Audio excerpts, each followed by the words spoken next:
Leo nimekuletea top 10 ya wanyama wenye meno mengi zaidi duniani, kuanzia meno 30 na kuendelea. Namba 1 itakushangaza. Namba 10 inashikiliwa na simba ambaye ana jumla ya meno 30 katika kinywa chake. Namba 9 inashikiliwa na mimi mwenyewe, yani binadamu, ana jumla ya meno 32 katika kinywa chake, ambapo binadamu ana meno ya kung'ata, kukata na kutafuna ambayo ni magego. Namba 8 inashikiliwa na giraffe ama twiga ambaye ana meno 32 pia, isipokuwa yeye hana meno ya mbele upande wa juu, lakini upande wa juu ana meno ya ndani peke yake, yani magego, ambayo hutumia kuchakata chakula. Namba 7 inashikiliwa na horse ama farasi ambaye ana meno 36 hadi 44. Namba 6 inashikiliwa na mbwa ambaye ana jumla ya meno 50 katika kinywa chake. Namba 5 inashikiliwa na mnyama ambaye kila wakati anabadilisha meno yake ambaye ni mamba.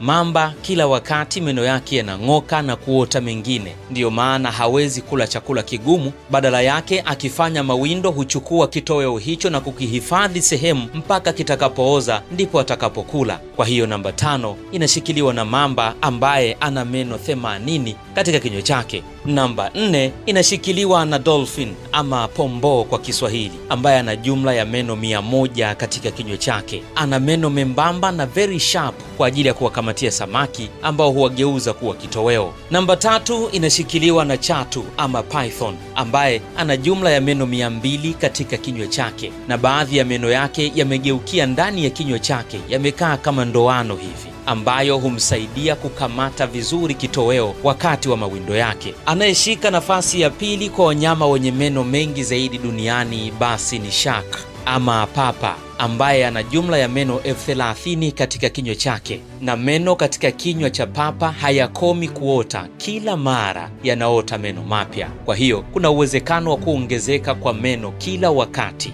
Na anayeshika nafasi ya kwanza kwa kuwa na meno mengi zaidi duniani basi ni snail ama konokono ambaye ana zaidi ya meno 20,000 katika kinywa chake. Sasa hapa inaweza kukushangaza kidogo, kwa nini papa ana meno 30,000 na bado anaonekana kuwa na meno machache kuliko konokono? Ni kwamba konokono anazaliwa akiwa na meno 20,000, lakini papa anazaliwa akiwa na meno machache, huongezeka kadri anavyokuwa katika maisha yake. Kwa hiyo snail ama konokono anakuwa na meno mengi kwa wakati mmoja, huku papa akizaliwa na meno machache, lakini kadri anavyozidi kukua ndipo meno yake huongezeka. Kwa hiyo konokono ndiye anashika namba 1 kwa kuwa na meno mengi zaidi. Cha kuvutia ni kwamba ukubwa wa mwili si wingi wa meno. Waswahili pia wanasema ukubwa wa pua si wingi wa kamasi. Tembo ni mkubwa sana duniani, lakini cha ajabu ni kwamba ana meno 26 tu katika kinywa chake. Ama hakika hii ni maajabu.